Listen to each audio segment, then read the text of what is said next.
Graça e paz do nosso Senhor Jesus Cristo. Vou começar rapidamente falando, relembrando para vocês a nossa história que está na Bíblia da sarça ardente. Vocês sabem que um dia Deus, querendo chamar a atenção de Moisés, ele pega uma árvore pequena. No deserto existe muito isso, tá? Essa árvore, ela é pequena, ela é comum e do nada ela começa a pegar fogo. Por quê? Por causa das temperaturas altas que tem no deserto. Então, era normal uma sarça se queimar. O que não era normal era justamente o fato de que aquela não virava pó, não acabava aquele fogo. Por mais que Moisés, ele estava olhando, ele falou assim, bom, o tempo passava, ele não estava vendo absolutamente nada acontecer, deixa eu chegar perto para ver o que está acontecendo.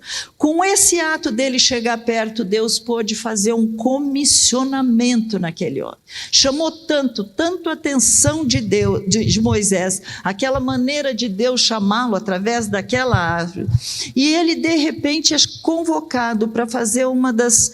Para mim, assim, é uma realização espetacular, porque naquele momento Deus estava chamando Moisés para tirar um povo que era escravo do Egito e que ele estaria com Moisés durante todo aquele período. Deus prometeu não apenas retirá-los de lá, mas Deus também prometeu dar uma terra para eles, uma terra produtiva, uma terra que eles não conheciam, mas enquanto isso Deus estava formando uma nação. E que nação era essa? A nação de Israel. Eles não sabiam, eles eram as 12 tribos, mas eles não sabiam o que era ter um rei, eles não sabiam o que é ser governado por um Deus todo-poderoso. Nesse processo, Deus estava fazendo tudo isso. Moisés achava que ele não tinha capacidade. E eu tenho certeza que muitos de nós aqui também têm essa mesma impressão. Quem eu? Ser usado por Deus, imagina. Moisés, como desculpa, falou para Deus que ele era gago e que ele devia escolher outra pessoa. Mas, meus queridos, Deus não se engana. Quando ele chama, quando ele comissiona, ele capacita. E aí, eu gosto de pensar que na Bíblia tem muitas pessoas que foram chamados e são realmente, eu vou usar uma expressão, por favor, não se ofenda, tá? Nós somos desqualificados, no sentido do quê? Se você olhar para você mesmo, a sua inteligência, a sua capacitação, tudo mais, eu não estou falando sobre capacitação natural que o próprio Deus diz, tanto é que ele é tão Deus tão capaz que ele manda ajuda para que a gente consiga fazer aquilo que ele está chamando. E eu acho lindo que de um único homem Deus escolheu um único homem para impactar, para executar o seu plano e mudar uma história. Então eu estou falando sobre ser escolhido porque o que Deus nos chama para fazer é liderar. Você vai falar, Raquel, vou liderar o quê? Pelo menos se você é um varão, a tua própria casa. Ou então, de repente, quando ele fala, ide por todo mundo e pregai a toda a criação dele, toda a criatura que ele fez, todo homem e mulher que você encontrar pelo caminho, você é líder. Às vezes você vai ser líder só dos seus filhos, não importa, mas nós somos chamados para liderar alguma coisa. E aí, a capacitação e a presença dele era o sinal de que estaria andando com eles. Cada uma dessas pessoas que Deus chama, cada um de nós tem propósitos, planos, totalmente diferentes, não importa. Moisés ficou pasmo, porque na verdade ele conseguiu tirar mais de 2 milhões de pessoas do Egito, uau, e levar para aquela terra que manava leite e mel, essa era a promessa. Agora, vamos aqui cá entre nós, ninguém está ouvindo, imagine como deve ter sido sozinho. Você agora é Moisés, tá? E você está levando esse povo. Sozinho levar esse número de pessoas. Por que eu falo 2 milhões? Porque a Bíblia diz que tinham 600 mil homens. Ela não conta mulheres, não conta crianças, pode ser até que seja mais. E naquela época vocês sabem que eles podiam ter muitos filhos. Se cada um tivesse os 12... Já pensou? A coisa vai... Não vamos entrar nessa. Ele tinha razão, ele estava exausto, ele estava cansado, gente. E tem um momento que ele começa a achar que o fardo dele é tão grande, que ele começa a reclamar. Então nós vamos agora para Números, capítulo 11, versículo 14, 15 e 16, ele fala assim, olha...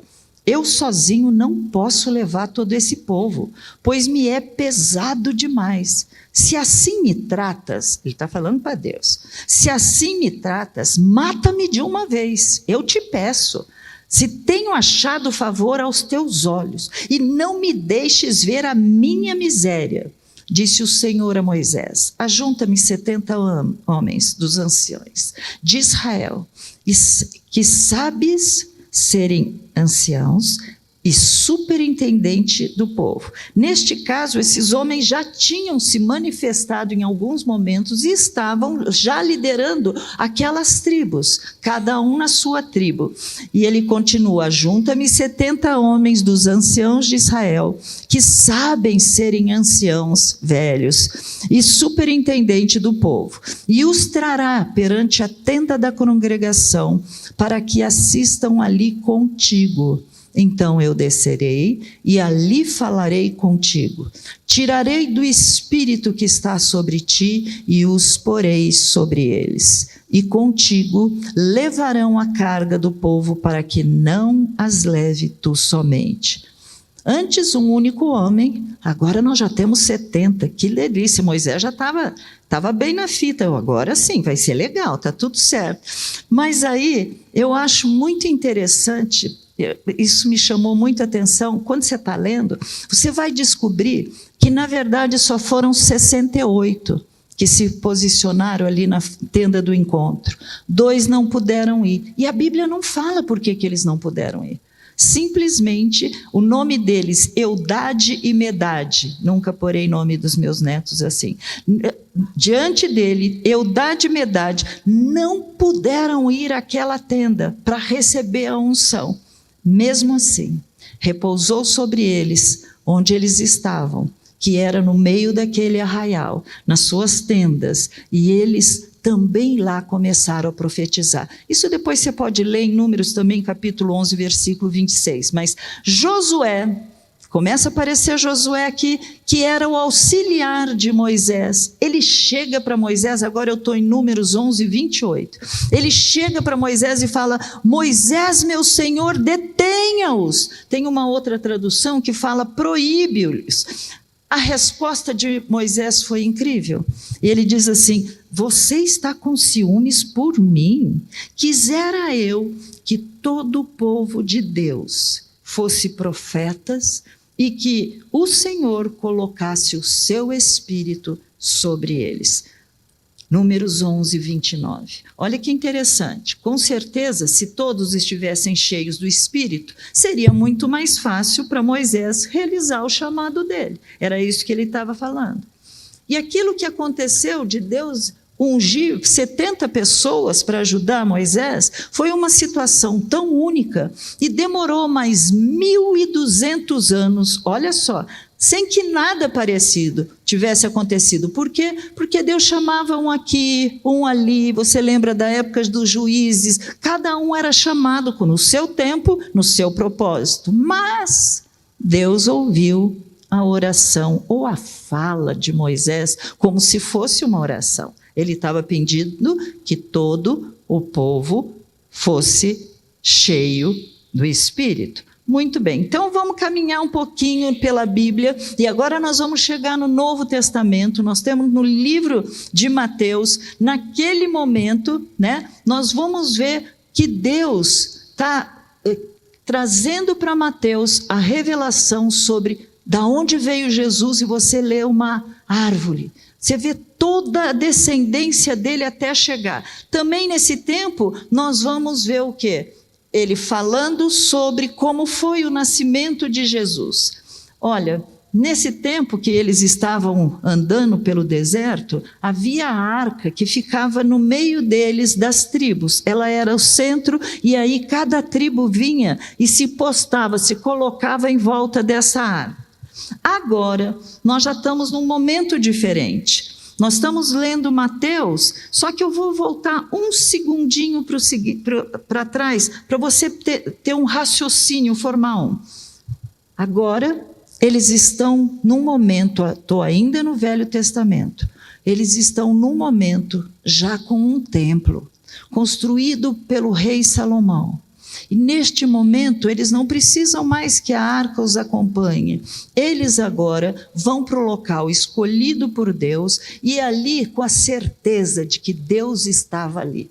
É tão louco isso, gente, que quando nós fomos para Israel e você chega no muro que eles dizem, nós chamamos Muro da Lamentação e não é assim, né? Ali é um muro onde todo o povo chega para clamar. A presença de Deus é tão incrível que você chega numa reverência. Quando nós estávamos lá, tinha uma moça perto da parede do muro e eu sabia que ela era freira, apesar das vestes dela não serem de freiras. E ela, na hora que ela acaba de fazer a sua reza ou oração, ela sai assim, ó. Ela não consegue se desviar, tal era a presença de Deus naquele momento. Muito bem, então agora eles têm um local fixo, o templo estava erguido. Mas, infelizmente, neste tempo, este povo, que agora já tem um conhecimento de quem era Deus, do que Deus era capaz, esse povo novamente se corrompeu e o pecado enfraqueceu a nação. Deus levanta um profeta chamado Joel, e Joel, ele... em Jerusalém, ele começa a dizer que vinha um aviso de juízo sobre aquela nação. E aí ele via negras nuvens de guerra vindo sobre Israel. Ele viu com o terror, a destruição que haveria ali com aquele povo, que Israel ia ficar devastado. Hoje nós sabemos que tudo aquilo se cumpriu. Mas as pessoas não gostaram do que Joel estava falando. Para eles aquilo ali não foi nada agradável, porque Joel advertiu, o juízo está chegando, viria sobre a nação, mas eu amo esse Deus. Apesar desse juízo, Deus também trazia para Joel a esperança.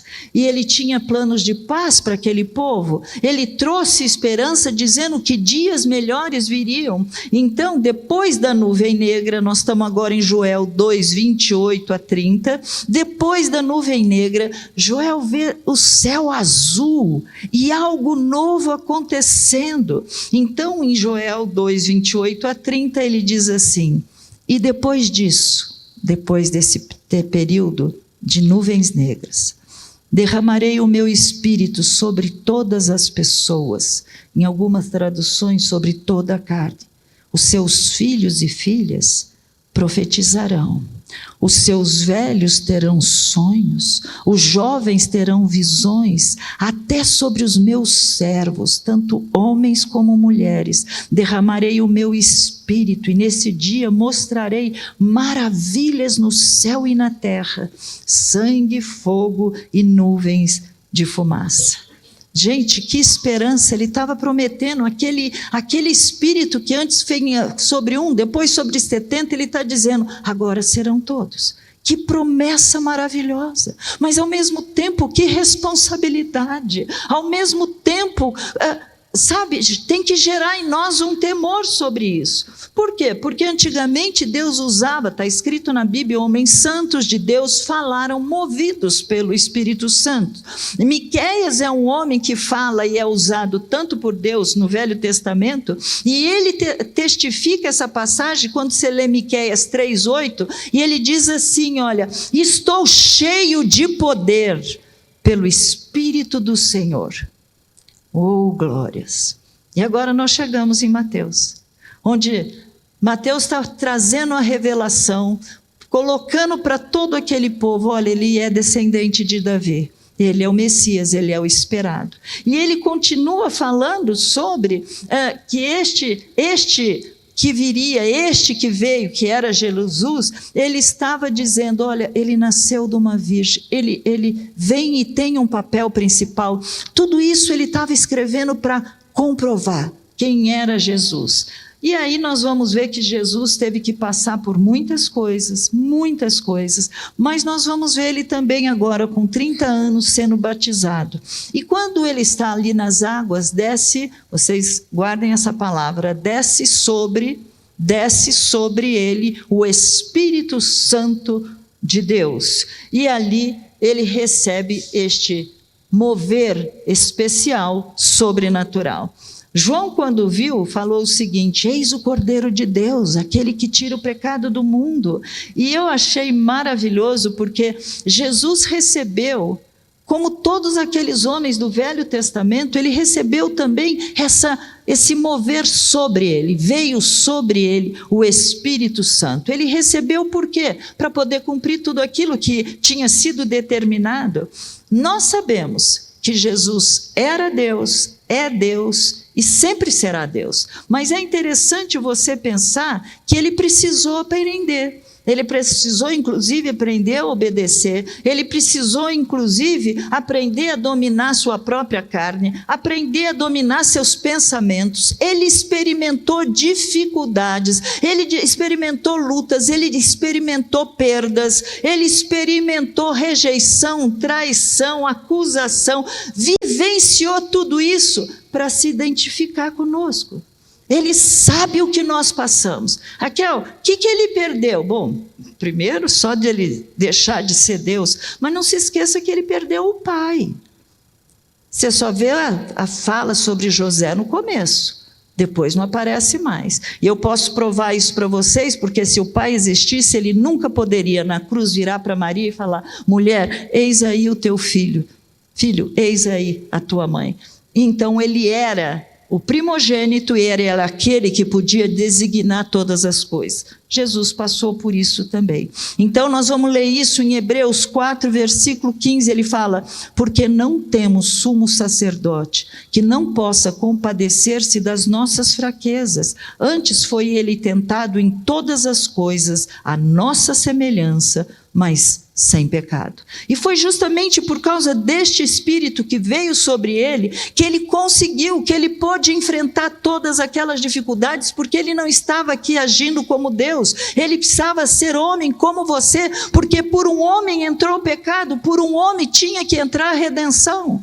É por isso que ele tinha que experimentar todas essas coisas. E isso fica muito claro de que ele estava fazendo essas coisas movidos pelo Espírito. Atos capítulo 2, versículo 22. Varões israelitas, atendei a estas palavras. Jesus o Nazareno, varão aprovado por Deus diante de vós, com milagres, prodígios e sinais, os quais o próprio Deus realizou por intermédio dele entre vós, como vós mesmos sabeis. Aqui está mostrando que ele não estava agindo ele como Deus direto. O próprio Deus estava usando Jesus como aquele canal para fazer tudo isso. Sempre foi Deus que realizou tudo. E aí nós vamos chegar a Jesus logo depois do batismo, ele foi para o deserto, ali ele ficou 40 dias, e aí ele chega, assim que acaba esse tempo de jejum e de oração, ele vai para a sua própria cidade, onde ele foi criado, que é Nazaré, por isso que ele é chamado Jesus o Nazareno, né? E aí num sábado ele entra na sinagoga e ele lê Lucas 4,18. Na verdade, Lucas 4,18 é porque está no Novo Testamento, mas essa passagem se referia ao que foi falado no Velho Testamento, livro de Isaías. Ele fala assim: o Espírito do Senhor está sobre mim, pelo que me ungiu para evangelizar os pobres, enviou-me para proclamar libertação aos cativos, restauração da vista aos cegos, para pôr em liberdade os oprimidos e apregoar o ano aceitável do Senhor. Quando ele acaba de ler essa passagem, ele fecha o livro e ele fala: hoje se cumpriu o que vocês acabaram de ouvir. E agora nós vamos para João capítulo 7, versículo 37 a 39. Nós vamos ver Jesus no último dia da festa dos tabernáculos. Ele estava fazendo uma promessa àqueles que crescem. Olha o que está escrito: se alguém tem sede, venha a mim e beba. Se alguém tem uma necessidade, venha a mim, beba. Quem crê em mim, como diz a Escritura, do seu interior fluirão rios de águas vivas.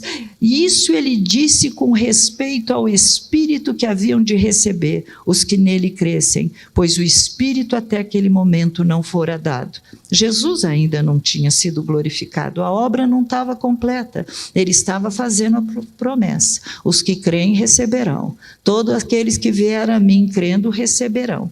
Então vamos voltar um pouquinho ao profeta João Batista, quando alguns homens chegam até ele e perguntam para ele o que ele tinha para dizer dele mesmo, e ele respondeu: eu sou a voz que clama no deserto. O objetivo que João tinha era justamente preparar o caminho do verdadeiro Senhor, daquele que viria e que já tinha sido previsto lá atrás por Isaías. Então eles perguntaram: então pera lá, se você não é o Messias, se você não é nenhum desses profetas anteriores, então por que você está batizando?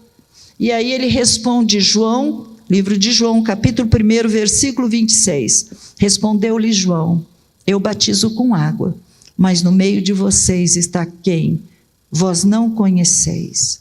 Já estava ali entre eles, o qual ele vem após mim, do qual não sou digno de desatar-lhe as correias das sandálias. Também João Batista, no Mateus capítulo 3, versículo 11 e 12, ele diz assim: olha, eu vos batizo com água para arrependimento, mas aquele que vem depois de mim, ele é mais poderoso do que eu, cujas sandálias não sou digno de levar. Ele vos batizará com o Espírito Santo e com fogo. A sua pá ele já tem na mão e limpará completamente a sua eira. Recolherá o seu trigo no celeiro, mas queimará a palha em fogo inextinguível. Sabe, só trazendo o vocabulário, quando eu não entendo ou quero traduzir, ou levar para vocês, vou para o dicionário. E está lá, eira. É uma área ou local que pode ser de terra batida, de cimento ou até mesmo uma laje, cuja finalidade era debulhar, trilhar, limpar os cereais e os legumes. Também era usada para separar o trigo do joio, trigo da palha, após a colheita. E o sentido espiritual é um momento onde Jesus fará uma limpeza. Haverá um julgamento separando justos dos ímpios. Aqueles, não é em sentido de os bonzinhos dos maus, não, ali ele está fazendo realmente uma separação. E João Batista, que era um profeta, nós podemos dizer, ele não era nenhum dos profetas do passado, mas que era um profeta, ele recebeu a revelação não apenas sobre o batismo do Espírito Santo, mas ele também recebeu a revelação sobre a purificação, sobre esse fogo que eu e você passaríamos. Nós teríamos que passar. Quando ele diz, ele vos batizará com o Espírito Santo e com fogo. Aí nós vamos pegar e vamos pular um pouquinho e vamos para a morte de Jesus. Já morreu, já ressuscitou. Ele chega perto dos seus discípulos e no livro de Atos, capítulo 1, versículo 4 e 5, ele diz o seguinte: e comendo com eles, determinou-lhes, ordem, não se ausentem, não saiam de Jerusalém, mas que esperem a promessa do Pai, a qual disse ele, de mim ouviste, porque João na verdade batizou com água, mas vós sereis batizados com o Espírito Santo, não muito depois desse dia. Neste mesmo momento, os discípulos chegam até Jesus e fazem uma pergunta para ele, que está em Atos 1, capítulo 1, versículo 7 e 8. Respondeu-lhes, não vos compete conhecer... deixa eu ler primeiro a pergunta deles. Se aquele seria o tempo em que ele estaria restaurando o reino de Israel. Foi aí que ele fala, olha, não vos compete saber tempos, épocas que o Pai reservou pela sua exclusiva autoridade, mas recebereis poder ao descer sobre vós o Espírito Santo, e sereis minhas testemunhas, tanto em Jerusalém como em toda a Judéia, Samaria, até os confins da terra. Sabe, algumas pessoas usam a palavra batismo com o Espírito Santo, algumas pessoas usam a palavra plenitude do Espírito, outros falam enchimento do Espírito. Queridos, não importa o nome.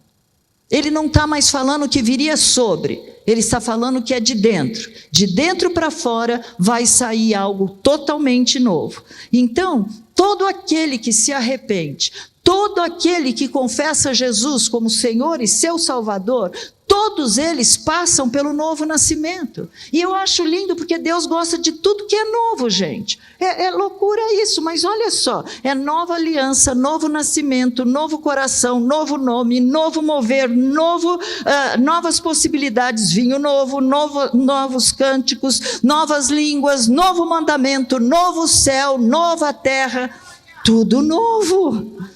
Tudo novo. Então esquece o que você já passou, já fez, os teus pecados, porque é tudo novo. É tudo novo. Eu acho maravilhoso. O batismo com ou no Espírito Santo vai ser uma experiência única, singular, mas você não pode se esquecer, todos que nascem de novo, o Espírito Santo vem morar dentro de você.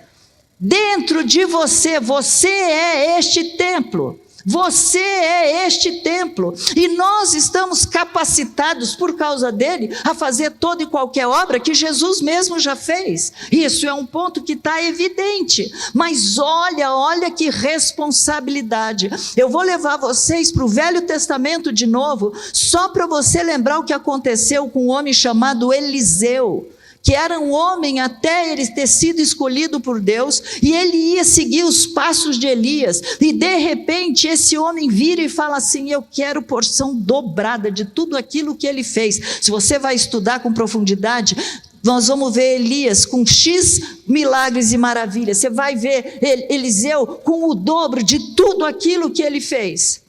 Agora, vamos para 2 Reis, capítulo 13, versículo 20 e 21. Morreu Eliseu, estou no fim da vida dele, e o sepultaram. Ora, bandos dos moabitas costumavam invadir a terra no começo do ano. Sucedeu que, enquanto alguns enterravam um homem, eis que viram um bando. Então, para fugirem com medo, lançaram o homem na sepultura de Eliseu. E logo que o cadáver tocou os ossos de Eliseu, reviveu o homem e se levantou sobre os pés. Uau! Torno a dizer que responsa, hein? Está lá dentro. Mesmo depois de morto, os ossos dele estavam contendo tudo aquilo, todo aquele poder. É muita unção dentro de nós, gente. É muita, e isso deveria estar gerando no teu e no meu coração muita alegria, mas como eu disse também, muita responsabilidade, muito temor. Olha o que está escrito em 1 Coríntios capítulo 6, 17 a 20.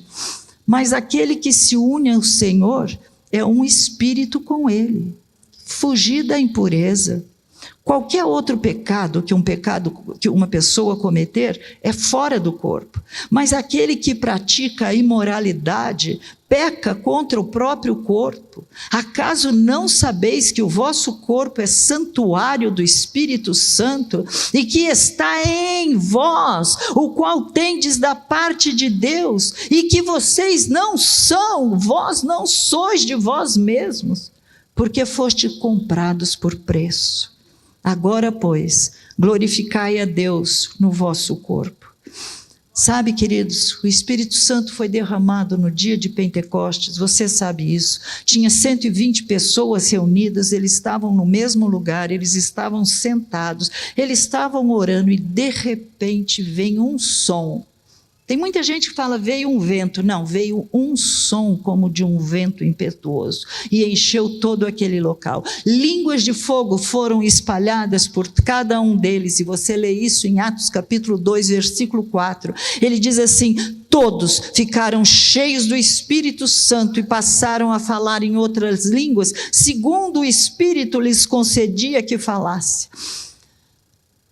Depois disso, eles estavam prontos para o ID de Deus.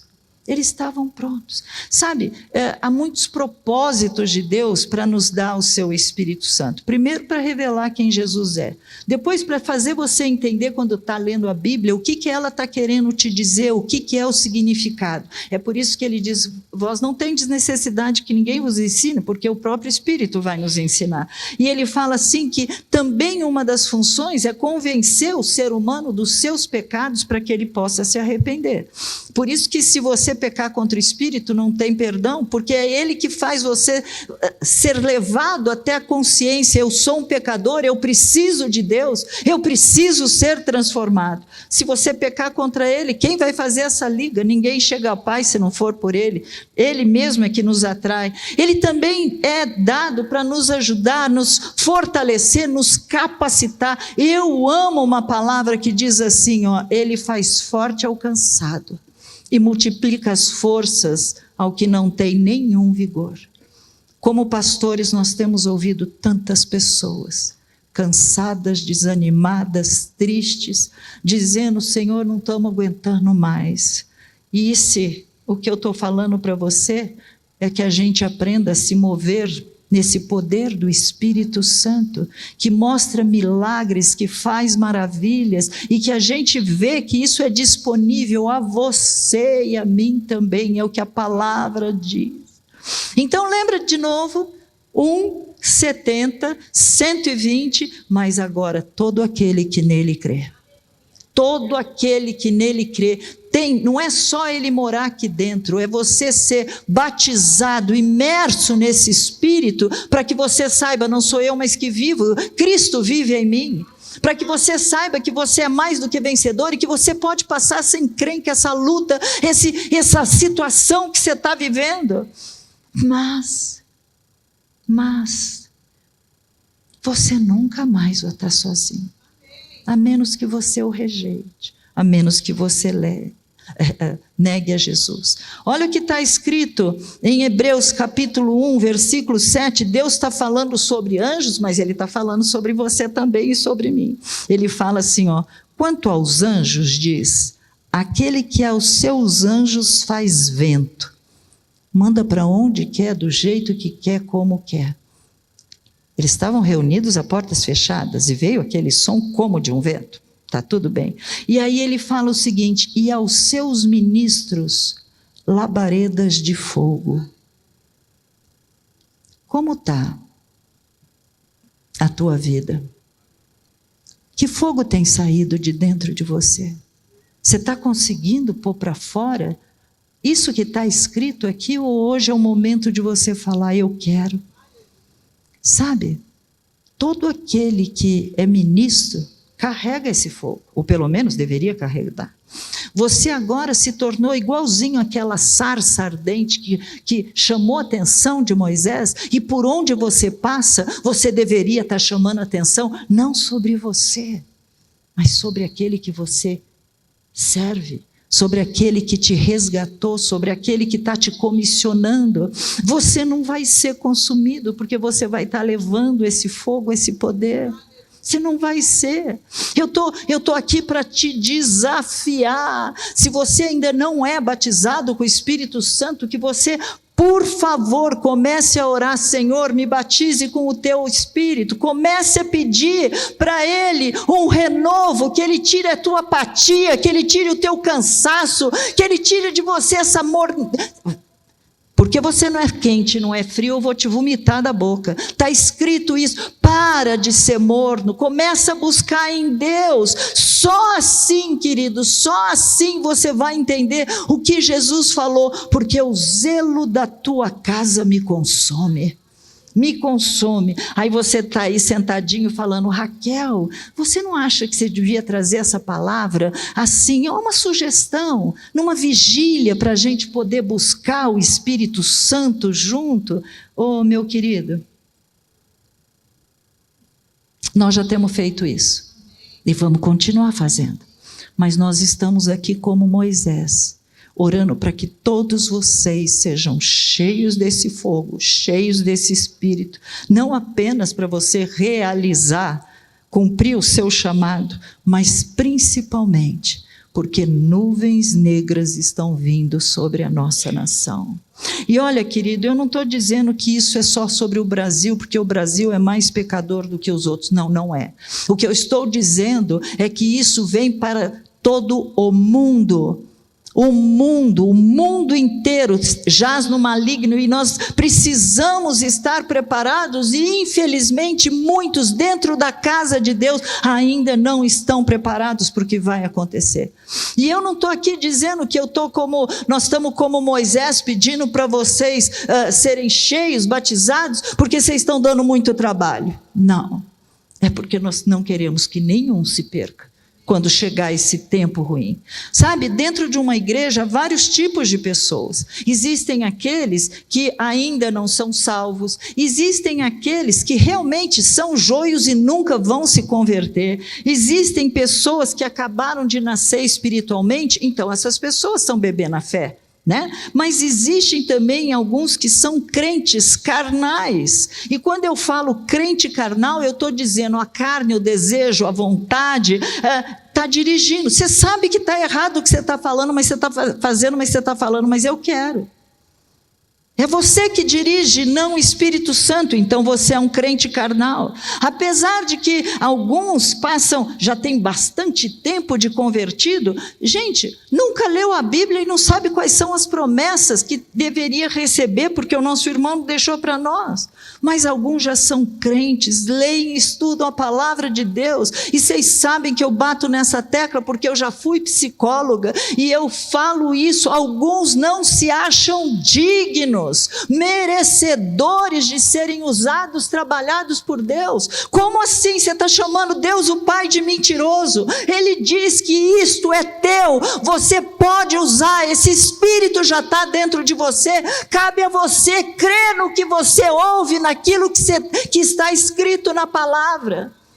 Mas dentro de uma igreja existe também aqueles que são os maduros, os experimentados, que já são líderes e que apesar de servir e se disponibilizar, vocês já aprenderam a servir, você já se disponibilizou para Deus.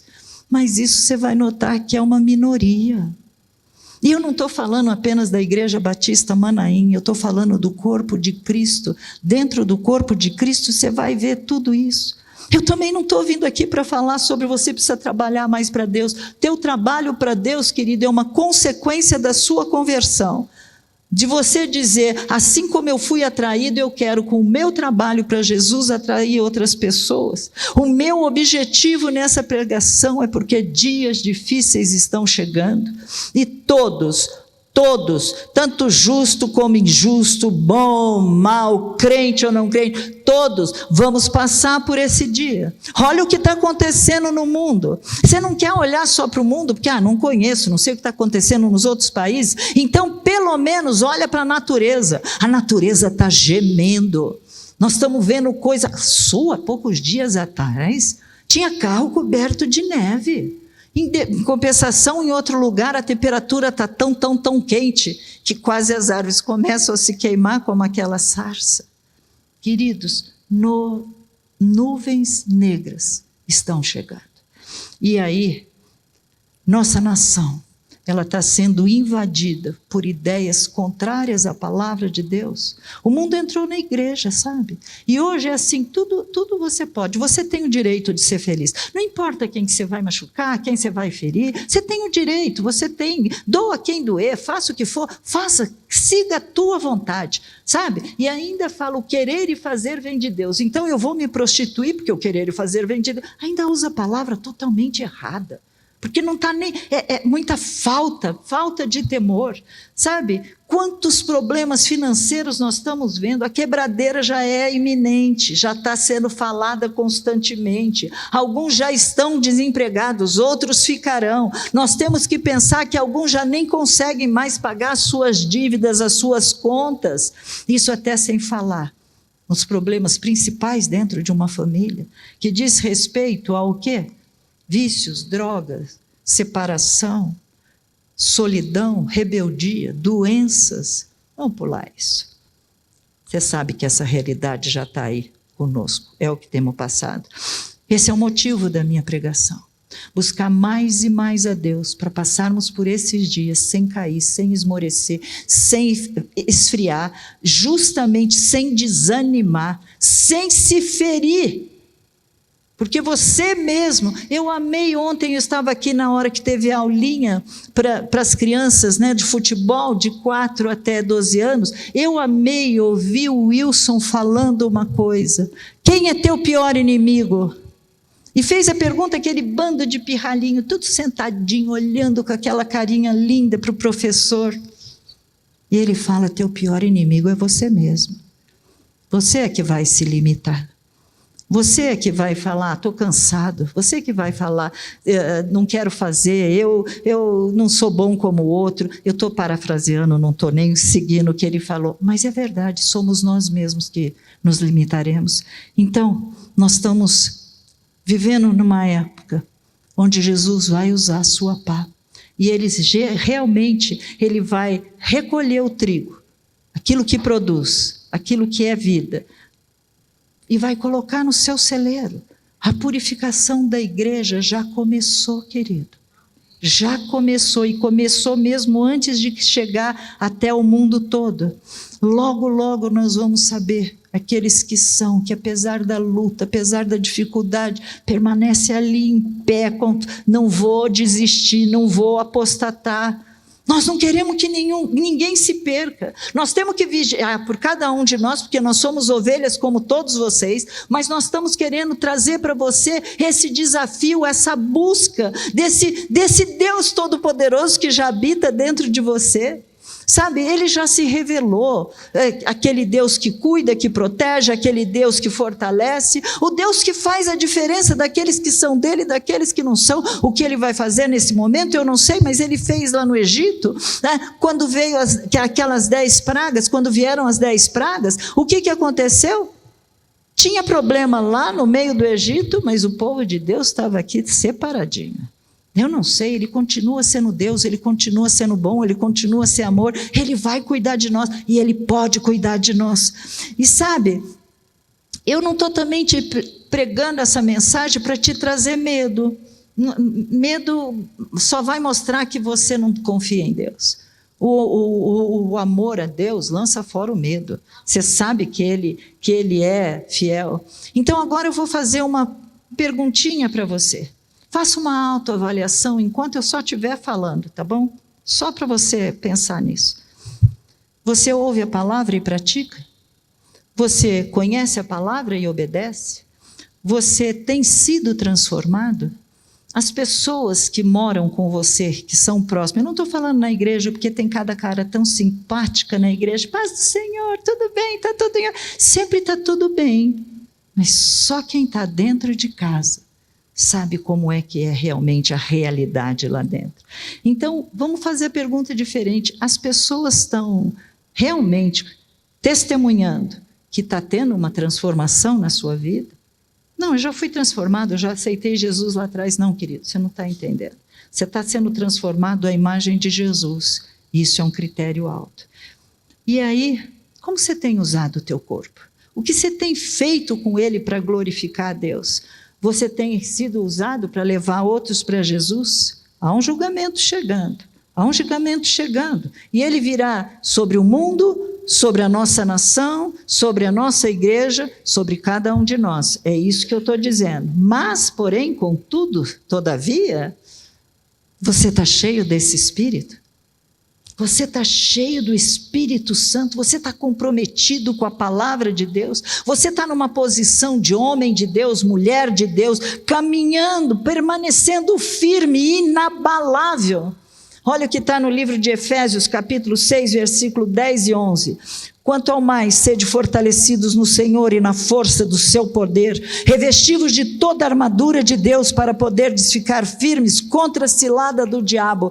Gente, o diabo já foi exposto e derrotado naquela cruz. Você só precisa se revestir da armadura de Deus para ter a tua proteção. Mas você também, em Efésios 6, capítulo 6, versículo 13, diz assim, olha: portanto, tomai toda a armadura de Deus para que possais para que possais resistir ao dia mau e depois de ter vencido tudo, permanecer inabaláveis. Você pode vencer o diabo, você pode vencer tudo, e o final, Efésios 5,18, andai no Espírito e jamais satisfarei a concupiscência da carne. Você pode vencer a tua carne também. Rapidamente eu vou te contar uma historinha. Saí de Olímpia com 4 anos e voltei para lá em todas as férias seguintes. Nascemos em Olímpia e meu pai veio para São Paulo, eu tinha 4 aninhos. Todas as férias a gente ia. E eu achava o máximo quando meu avô convidava a gente para ir para a fazenda. O que você fazia?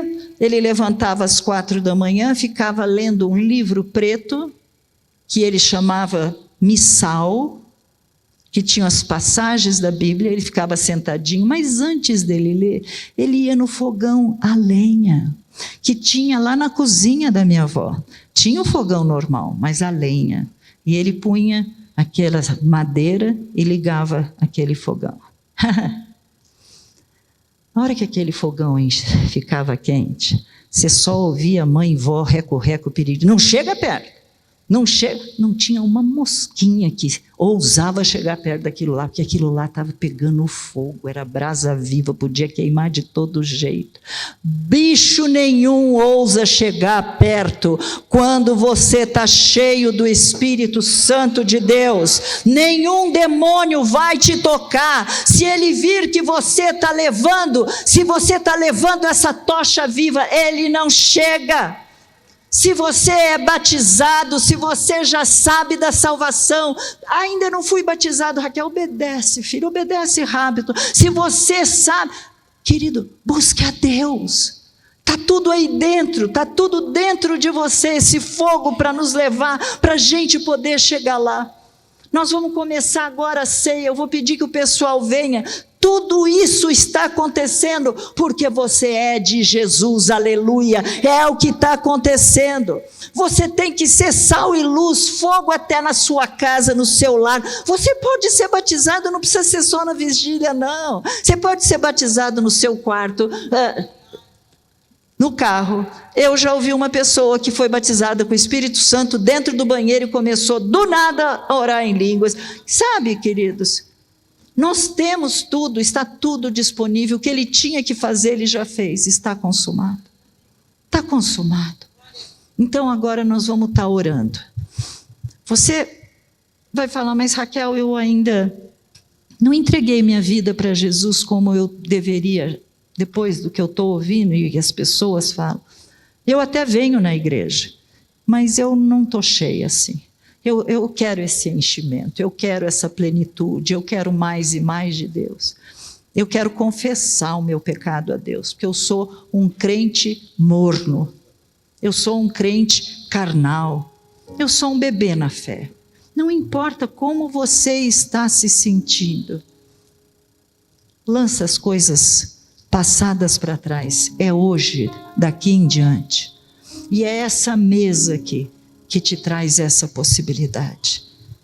Ele falou que todas as vezes que nós comêssemos e bebêssemos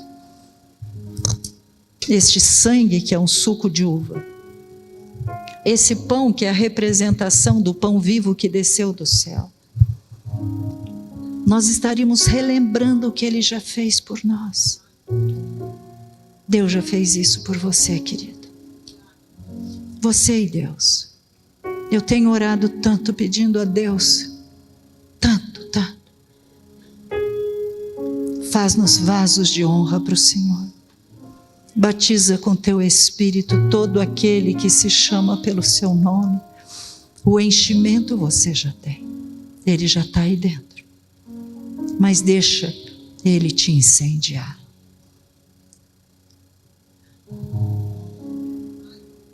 É muito simbólico. Esse sangue derramado na cruz traz perdão para os seus pecados. Alguém não recebeu? Levanta a sua mão, que tem gente para trazer para você. Todos receberam. Então vamos lá. Esse sangue derramado por você é porque Ele assumiu o teu lugar naquela cruz. Não brinca com Deus. Ele está voltando, Jesus vem buscar uma noiva pura, sem mácula. Não brinque com coisas santas. Tua vida devia ser, e a minha também, buscar em primeiro lugar o reino de Deus e a sua justiça. E as demais coisas vão ser acrescentadas. Não importa a idade que você tem, ela é uma criança, pode ser cheia do Espírito. Não importa se você é mais maduro, experimentado, os dias maus estão chegando, mas você serve ao Rei dos Reis, Senhor dos Senhores. E porque um dia Ele se fez carne, o pão vivo desceu do céu, você hoje pode todas as coisas. Eu não sei se você já foi batizado ou não com o Espírito Santo. Hoje é o momento de você clamar. Pai, eu quero, e eu quero para fazer a tua obra, eu quero para ser tocha viva por onde eu passar, eu quero atrair as pessoas ao Senhor.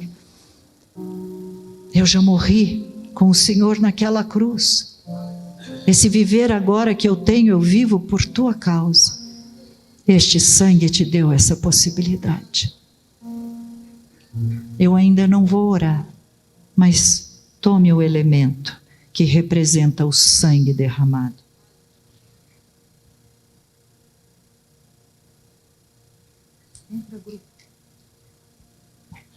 Pãozinho que desceu do céu. Aleluia. Aleluia. É porque Ele vive. É porque Ele vive que nós sabemos para onde nós vamos. Você entende isso? Deus não está brincando, gente. A Bíblia diz, porque Deus amou o mundo, que deu o seu Filho para que todo aquele que nele crê não pereça, mas tenha vida eterna.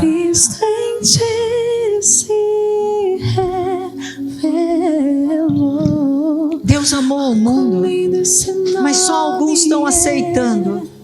Só alguns estão aceitando a oferta que Ele fez. Eles vão cantar e você continua pensando, orando e se colocando diante de Deus. Puxa. Quão lindo esse nome é, nome de Jesus.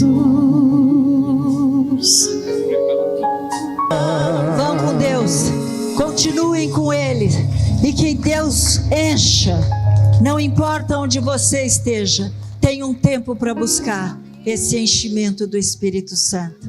Deus os abençoe.